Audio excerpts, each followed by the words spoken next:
कितनी हसरत है हमें तुमसे दिल लगाने की, पास आने की, तुम्हें जिंदगी में लाने की। मैं दिल की बात भला कैसे कहूँ, कैसे कहूँ। हेलो माय डियर स्टूडेंट्स, अरे कहाँ खो गए आप लोग? ओहो हो, अरे इतने गानों में मत खो जाइए, है ना। तो मैं हूँ समीर सिंह और आप देख रहे हैं अपना प्यारा सा वही ब्यूटीफुल सा चैनल नीट करो। और इस बार की स्ट्रेटजी अलग, कहानी अलग, और देखा जाए तो वैसे तो तैयारियां बहुत सारी करनी है ना। और एक एक चीज़ हम एक एक लेक्चर एक एक ट्रिक के साथ कोशिश कर रहे हैं कि आप तक पहुंचाएं, और इस बार गलती नहीं की जाएगी, ठीक है। जो लोग ऑलरेडी पढ़ चुके हैं, जो लोग ऑलरेडी सीख चुके हैं, उनके लिए एक और मौका है अपने आप को इम्प्रूव करने का। जो किसी वजह से नीट 2023 को क्वालिफाई नहीं कर पाए, वो बिल्कुल निराश ना हो। यार जीवन में निराश क्यों होना है ना। जीवन में लविंग बनिए, लविंग, है ना। क्योंकि जीवन में अपने आप को समय दीजिए। मैं बार बार कहता हूँ कि अपने आप को समय दीजिए, है ना। वो मोबाइल वाला समय छोड़ दीजिए, है ना। मोबाइल बस देखते रहें, समय देते रहें, नहीं, वो उसको थोड़ा सा कम करिए। टाइम लैगिंग उसकी जितनी कम करेंगे, आपको अपने आप को जानने का मौका मिलेगा। और 2023 में जो गलतियाँ हो गई उसे अब फिर न दोहराया जाए, इसके लिए हम एक प्रयास कर रहे हैं, जिस पे हम डेली आपको नए अप्रोच, नए तरीके और कुछ नई कहानियों के साथ आते हैं, है ना। और कोशिश करते हैं कि आपको बहुत अच्छे से सीखने का मौका मिले। तो आज का जो टॉपिक है वो बहुत इंपॉर्टेंट है, क्योंकि आज भी केमिकल बॉन्डिंग का जो अगला टॉपिक हमने कवर अप किया है वो है पोलर नॉन पोलर पढ़ा जाएगा। और इसके बाद एक और कंसेप्ट होगा पी पाई डी पाई का, है ना। ये दो क्वेश्चन ऐसे हैं जो अक्सर देखने को मिले हैं कि नीट में अक्सर आ जाते हैं, लेकिन कंटिन्यूस ऐसा नहीं है, लेकिन आ जरूर जाता है। अब पता नहीं, हो सकता है कि 2024 में इसकी पॉसिबिलिटी बन जाए। तो कंसेप्ट को बहुत अच्छे से जानिएगा, इसको नोट कर लीजिएगा कॉपी में, क्योंकि आज का जो लेक्चर हमने रखा है पोलर एंड नॉन पोलर का, इसी के बाद बात किया जाएगा पी पाई डी पाई का। तो शुरू किया जाए, क्या विचार है? शुरू किया जाए? हाँ सर, बिल्कुल मज़ा आ रहा है, जल्दी शुरू कीजिए। हाँ हाँ हाँ, क्या मौसम है, बरसात हो रही है, तो बरसात होने दीजिए और आनंद लीजिए पोलर एंड नॉन पोलर का। अब देखो कंसेप्ट पे अगर हम आए कि पोलर और नॉन पोलर को कैसे हम आइडेंटिफाई करेंगे। एग्जामिनेशन में थ्योरी तो पूछी नहीं जाती है ना, कि पोलैरिटीज़ क्या है। जैसे हम बचपन में पढ़ते थे, कौन से दिनों में, जब हम क्लास 11th में थे, तो बताया जाता था कि उसमें डाइपोल मोमेंट्स की भी क्राइटेरिया है ना, डाइपोल मोमेंट भी आता है। अब पोलर नॉन पोलर में डाइपोल मोमेंट से भी हम उसको लिंक करेंगे, और साथ में हम बताएंगे कि कैसे आप अप्रोच कर सकते हैं क्वेश्चन पे। एक दो क्वेश्चन भी देखा जाएगा नीट के जो आए हुए हैं ना। सबसे पहले देखो क्या करते हैं, सबसे पहले आपको ये जानना है कि जो पोलर मॉलिक्यूल है, पोलर, पोलैरिटी समझते हो क्या है? पोलर, वो जानते हो, नॉर्थ और साउथ पोल, है ना। ये तो नाम सुना होगा ना, नॉर्थ एंड साउथ पोल। ऐसे ही समझाने के लिए बता रहे हैं, ध्यान से सुनना। तो एक हम प्लस लिख लें, एक माइनस लिख लें। बैटरी के दो पोल भी देखे होंगे, है ना, कैथोड एनोड वाली, प्लस और माइनस, है कि नहीं, प्लस माइनस। इसका मतलब कोई कंपाउंड अगर जिसमें पार्शियल पॉजिटिव या पार्शियल निगेटिव कैरेक्टर हो रहे हैं, क्योंकि नाम है polar and non polar molecules, real में कहा जाता है polar and non polar covalent bond. और कोवैलेंट क्या होते हैं? कभी भी आयनिक तो होंगे नहीं, आयनिक भी होगा तो क्या होगा, उसमें पार्शियल पॉजिटिव और पार्शियल निगेटिव होगा, है ना। अब जरा ध्यान से सुनो, तो पार्शियल पॉजिटिव के लिए हम डेल्टा प्लस या डेल्टा माइनस का इस्तेमाल करते हैं, लेकिन डेल्टा प्लस डेल्टा माइनस छोड़ दो। बस इतना समझो कि कोई कंपाउंड या कोई ऐसा मॉलिक्यूल जिसके अंदर ये चार्ज जनरेट हो जाए, उसे हम क्या कहेंगे? पोलर कहेंगे। अब ऐसे कौन कौन सी कंडीशंस हैं जिस पे हम पोलैरिटीज को समझ सकते हैं? नीट के जो सवाल हैं, अप्रोच पे हमें जाना है। तो सबसे पहले देखो काम क्या करेंगे, डाइपोल निकालेंगे। डाइपोल के केस में देखा जाए, डाइपोल म्यू से रिप्रेजेंटेशन होता है ना। म्यू की वैल्यू अगर जीरो है, म्यू की वैल्यू अगर जीरो है, तो इसका मतलब वो कंपाउंड जो होगा वो नॉन पोलर होगा, एनपी, ठीक है। नॉन पोलर को हमने एनपी कर दिया। और अगर वैल्यू कुछ भी आ रही है, हम कैलकुलेट नहीं करेंगे कि उसकी वैल्यू कितनी है एग्जैक्ट, हम सिर्फ इतना समझेंगे कि उसकी वैल्यू कितनी आ रही है। सपोज करो उसकी वैल्यू 1.5 आ जाए, 2.3 आ जाए डी, ठीक है, हमें उससे कोई लेना देना नहीं है, हमें सिर्फ इतना पता करना है कि इसमें पोलैरिटी आ रही है कि नहीं आ रही है, ठीक है, बस इतना ही एग्जाम में पूछता है। अब सपोज करो कैसे हम परफेक्शन से समझ पाएंगे, एक एग्जांपल लेते हैं। सपोज करो मीथेन हमने लिया है ना, CH4।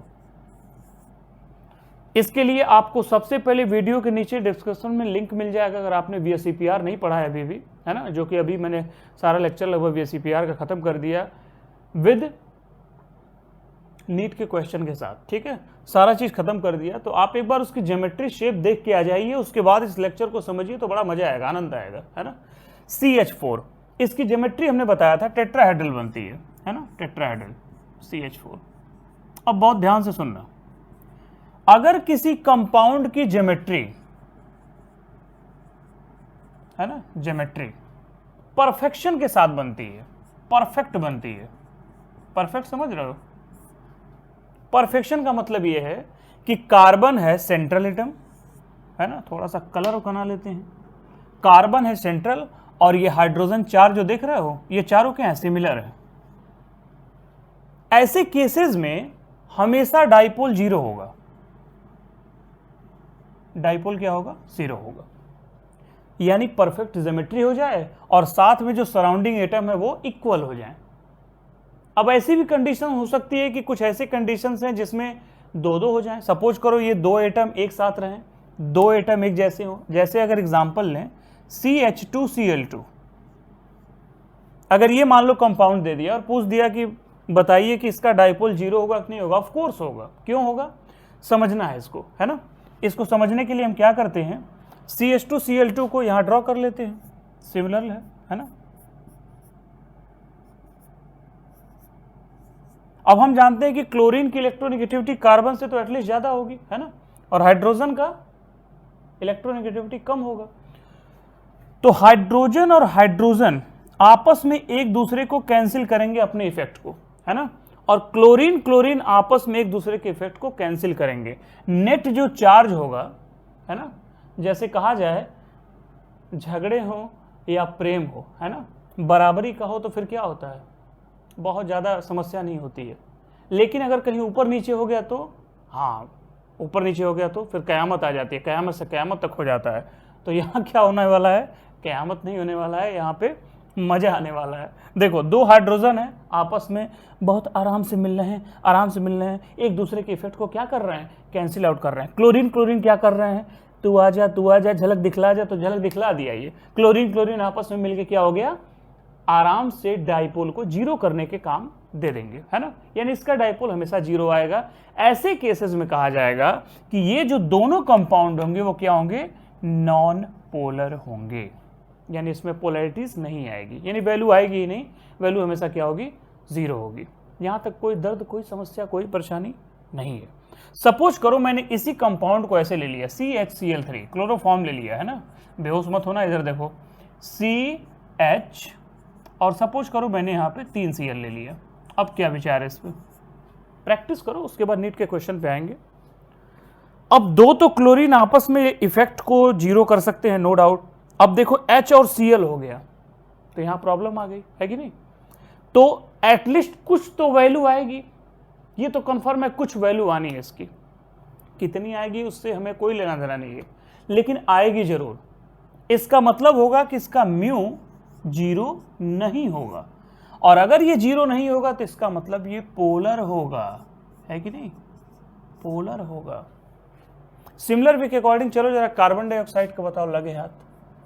कार्बन डाइऑक्साइड का खूब ढेर सारे एग्जाम्पल किया जाएगा। कार्बन डाइऑक्साइड इसका क्या करेंगे, देखो कार्बन है, सराउंडिंग एटम को ध्यान से देखो, सराउंडिंग एटम देख रहे हो ना, यहाँ पे 2 ऑक्सीजन है, 2 ऑक्सीजन, एक ऑक्सीजन इधर खींचेगा, एक ऑक्सीजन उधर खींचेगा, दोनों के इफेक्ट को क्या करेगा, आपस में ऑक्सीजन ऑक्सीजन आपस में टक्कर करके नष्ट हो जाएंगे। इसका मतलब है कि कार्बन के साथ जो सराउंडिंग एटम ऑक्सीजन है वो बहुत इंपॉर्टेंट रोल प्ले कर रहा है, इसलिए ये भी क्या हो जाएगा, म्यू इज इक्वल टू 0 हो जाएगा। और 0 का मतलब है कि इसमें डाइपोल जब 0 हो गया तो ये कंपाउंड क्या होगा, नॉन पोलर की क्राइटेरिया में आ जाएगा, है ना। तो ऐसे केसेस में यहां तो पोलर बन रहा है, वहां नॉन पोलर बन रहा है, तो हम कैसे पता लगा सकते हैं। सपोज करो हमने PCl5 दे दिया, PCl5 है ना, PCl5 को अगर हम बनाते हैं तो ज्योमेट्री क्या बनेगी, TBP बनेगी, है ना, सब लोग जानते हैं, पढ़ चुके हैं। सर मैंने तो पढ़ लिया। तो बेटा जरा बताओ कि फास्फोरस को देखकर क्या लगता है, तुम्हें देखा तो ख्याल आया, क्या ख्याल आया? देखो ख्याल ये आया इधर आ जाओ, हाँ कॉमेडी नहीं, इधर थोड़ा सा सीखते रहो। फास्फोरस के साथ देखो क्या है, अब ये तीन जो एंगल हैं, मैंने क्या बताया था, ये 120 वाले होते हैं, ये 180 वाला होता है। ये तीन क्लोरीन आपस में टकरा के लड़ मरेंगे, है ना, एक दूसरे के इफेक्ट को कैंसिल कर देंगे। हमेशा याद रखना, अगर सिमिलर टाइप का ये आपको दिखाई दे यहाँ पर और यहाँ पर जो एंगल्स बन रहे हैं दैट इज द 180, अगर सिमिलर हैं तो इट मीन्स ये आपस में एक दूसरे को कैंसिल आउट करेंगे और ये आपस में एक दूसरे को कैंसिल आउट करेंगे, इसलिए इसकी भी म्यू की वैल्यू क्या हो जाएगी, 0 हो जाएगी, डाइपोल मोमेंट 0 हो जाएगा। अगर एक भी क्लोरीन हटा के कुछ और दे दिया होता, ऐसे भी सपोज करो अगर पूछ दे PF2Cl3 तब भी 0 होगा। रीजन क्या है, क्योंकि 2 फ्लोरीन दे दिया। फ्लोरीन क्या होता है, मोस्ट इलेक्ट्रोनेगेटिव एटम, और मैंने क्या बताया था, TBP ज्योमेट्री में जब भी बनेगा मोस्ट इलेक्ट्रोनेगेटिव एटम कहाँ बनेंगे, 180 डिग्री पे बनेंगे। यहाँ तक कोई दर्द, कोई समस्या, कोई परेशानी नहीं है। तो यहाँ पे PF2 यानी यहाँ पे 2 F रख देंगे हम, तो ये आपस में एक दूसरे को कैंसिल आउट करेंगे और ये जो होंगे 3 Cl जो होगा वो आपस में कैंसिल आउट करके इसकी वैल्यू क्या बना देंगे, 0 बना देंगे। ठीक है, तो समझ में आ रहा है कि कैसे पोलर है, कैसे नॉन पोलर है। ठीक है, लाइक शेयर जरूर करिएगा। अगर आपको सेशन पसंद आ रहा हो, लग रहा हो कि कुछ आप सीख रहे हैं, कुछ जान रहे हैं, कुछ झलक दिखला रहे हैं, कुछ समझ में आ रहा है ना, तो जल्दी से इसको नोट कर लीजिए पॉज करके। तो परफेक्शन के साथ ज्योमेट्री भी आपको समझ में आनी चाहिए कि परफेक्शन होना चाहिए। अगर परफेक्ट आपको ज्योमेट्री दिख रही है तो कोई दर्द, कोई समस्या वाली बात नहीं है। अब एक और क्वेश्चन पे आएंगे। सपोज करिए, ये तो अभी मैंने जितने भी केसेस लिए इसमें लोन पेयर अब्सेंट था, किस पे, सेंट्रल एटम पे। सपोज करिए क्वेश्चन अगर मैं यहाँ पे अमोनिया का दे दूं NH3 और कहा जाए कि NH3 में बताइए ये पोलर है कि नॉन पोलर है ना, तो एक चीज हमेशा याद रखना, अगर ध्यान से सुनो, अगर हाइड्रोजन 3 है ना, जो इसकी ज्योमेट्री बनेगी वो क्या बनेगी, नाइट्रोजन पे एक लोन पेयर होगा और लोन पेयर को माना जाता है कि वो ज़्यादा इलेक्ट्रोनेगेटिव कैरेक्टर रखता है as compared to the respective element, है ना। अब देखो NH3 के केसेस में देखा जाए तो यहाँ 3 हाइड्रोजन है, नो डाउट 2 हाइड्रोजन तो आपस में कैंसिल कर लेंगे। ये बेचारा क्या करेगा, सर मेरा जोड़ा तो नहीं बना, मैं क्या करूँ बेटा करना कुछ नहीं है, लोन पेयर की कुछ ना कुछ वैल्यू आएगी, इसकी कुछ ना कुछ वैल्यू अलग होगी। ओवरऑल देखा जाए तो हमें सिर्फ इतना ही पता होना चाहिए कि इसका डाइपोल 0 है या नहीं है। क्या लग रहा है, 0 होगा? जी नहीं, बिल्कुल नहीं होगा। Mu is not equal to be 0। अब ये 0 नहीं होगा। अब ये तो क्लियर हो गया कि चलो ये 0 नहीं है, और अगर ये 0 नहीं है तो इसका मतलब इसका कुछ ना कुछ वैल्यू आएगी, तो ये क्या हो जाएगा, पोलर हो जाएगा। इतनी कोई दर्द, कोई समस्या, कोई परेशानी नहीं है। तो देखिए एक क्वेश्चन अभी भी हमने लिखा है और ये क्वेश्चन पूछा गया था नीट 2013 में। ये नीट 2030 का प्यारा सा क्वेश्चन है। क्वेश्चन में ये पूछ रहा है कि which of the following is a polar molecule.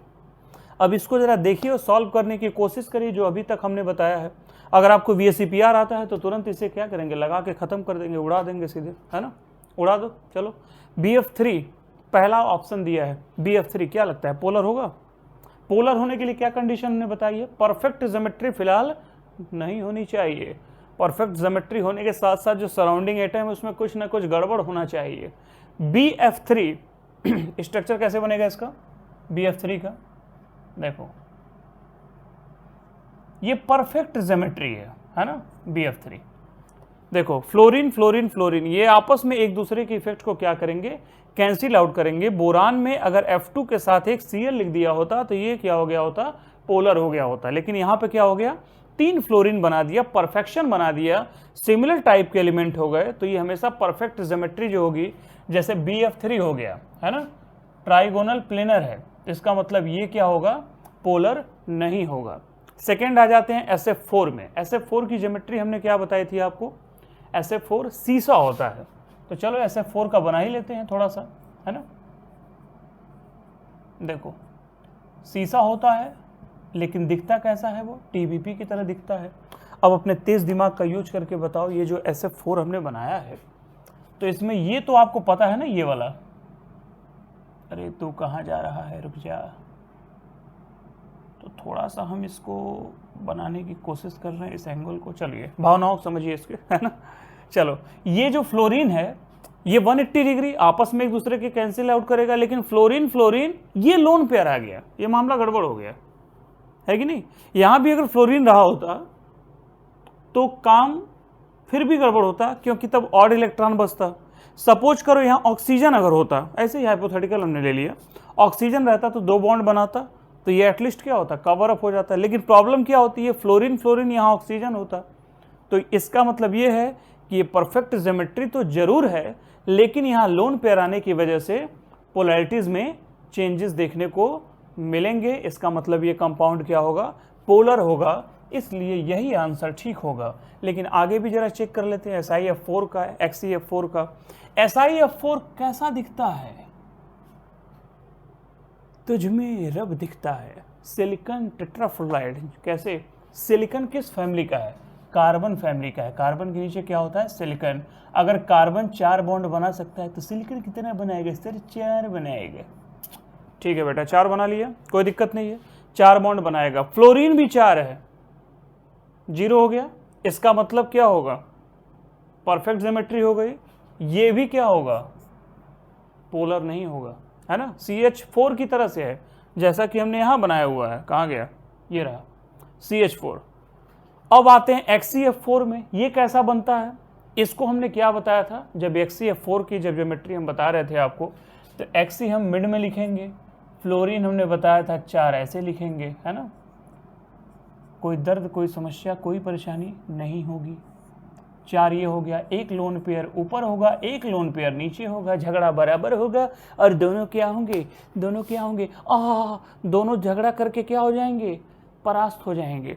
और ये आपस में प्रेम करके क्या हो जाएंगे, ये भी परास्त हो जाएंगे। देख रहे हो, ये 4 फ्लोरीन आपस में एक दूसरे के इफेक्ट को कैंसिल आउट करेंगे, और ये लोन पेयर क्या करेगा, ये आपस में एक दूसरे के इफेक्ट को कैंसिल आउट करेगा। जैसे ही कैंसिल आउट करेगा तुरंत ये क्या हो जाएगा, परफेक्ट ज्योमेट्री की कहानी बदल जाएगी। That will be the square planar, है ना। स्क्वायर प्लेनर कॉम्प्लेक्सेस हैं ये, और ये भी क्या होगा, पोलर नहीं होगा। पूछा क्या है, which of the following is polar molecule, तो एग्जाम्पल क्या हो जाएगा, SF4। समझ में आया, पक्का श्योर है। एक एग्जाम्पल और किया जाए जिससे पता चल जाए कि आगे क्या पूछा गया। 13 के बाद एक क्वेश्चन आपके सामने मैं लिख रहा हूं, पहले से जल्दी से नोट कर लीजिए, वीडियो पॉज करके।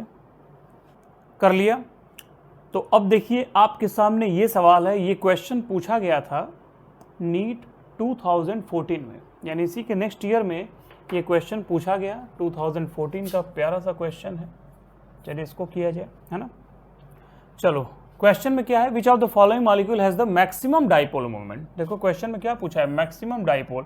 इसका मतलब ये कहना चाह रहा है कि कोई ऐसा कंपाउंड है जिसमें डाइपोल है, और डाइपोल भी है तो मैक्सिमम है ना। अब सुनो, तो सबसे पहले तो हमें वो ऑप्शन खोजने हैं जिसमें डाइपोल नहीं हो रहा होगा। किसमें, देखो CO2 है, अभी अभी मैंने क्या बताया था, जो परफेक्शन वाले हैं उसमें पोलर मॉलिक्यूल नहीं होंगे, नॉन पोलर क्राइटेरिया आएगी, तो ये ऑप्शन कट गया CO2। CH4 देखो ये भी कट गया, ये भी मैंने डिस्कस किया था, है ना। अब बात कर लेते हैं NH3 की। यहां देखो उलझा दिया, NH3 भी दे दिया और NF3 भी दे दिया। दोनों क्या हैं, एक जैसे हैं, पिरामिडल शेप के। कैसे, नाइट्रोजन है, यहाँ पर एक लोन पेयर है, और 3 हाइड्रोजन यहाँ पे देखने को मिल रहे हैं, है ना। और एक नाइट्रोजन है, फिर एक लोन पेयर है, और 3 फ्लोरीन देखने को मिल रहे हैं, है कि नहीं। अब मेरी बात ध्यान से सुनना, अब इस दोनों में वो जानना चाहता है कि डाइपोल किसमें मैक्सिमम होगा। ये तो कंफर्म है कि दोनों में होगा, है ना, लेकिन मैक्सिमम किसमें होगा। इसके लिए एक सबसे अच्छा उपाय ये किया जाए, डाइपोल का डायरेक्शन देखो कैसे होता है। अच्छा, डाइपोल बनता कैसे, ये तो आपने जानते होंगे।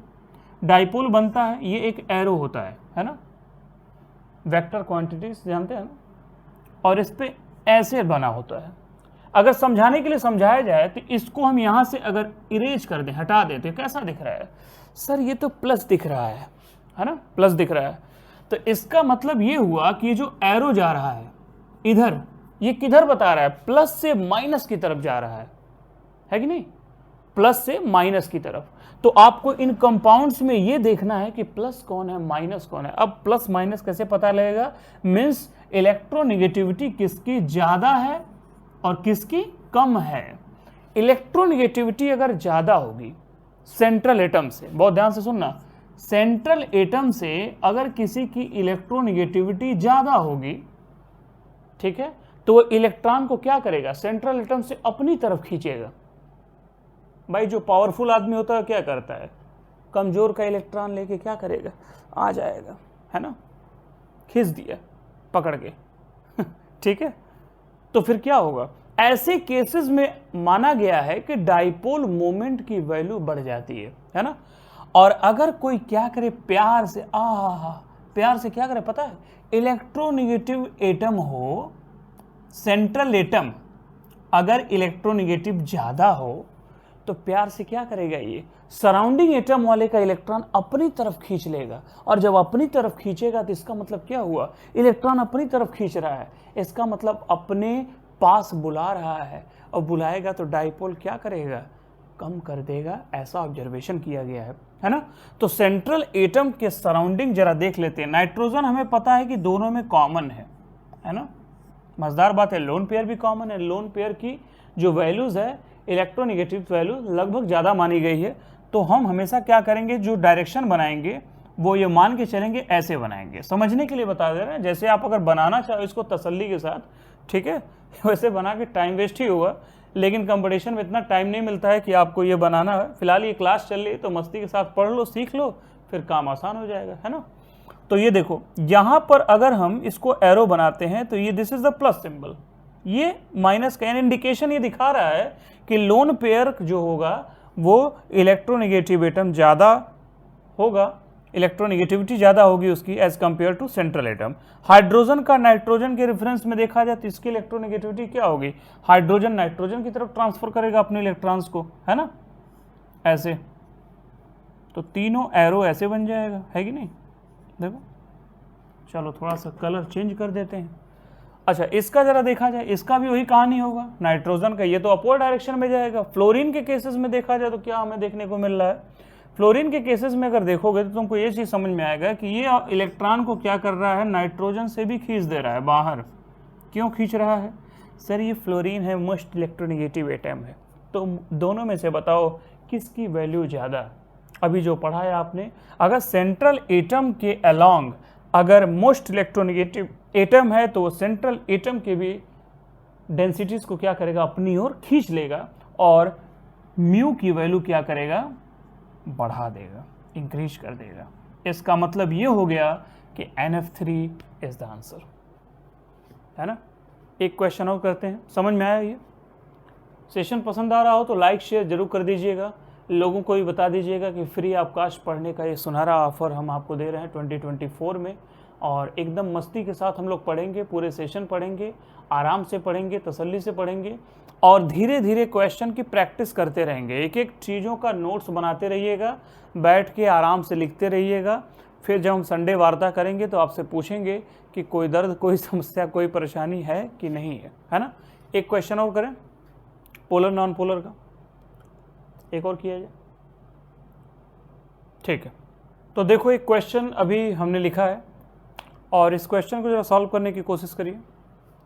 लिखा है the molecule does not exhibit dipole moment is, ammonia है, क्लोरोफॉर्म है, वाटर है, CCl4 है। क्या लग रहा है कौन सा ऑप्शन।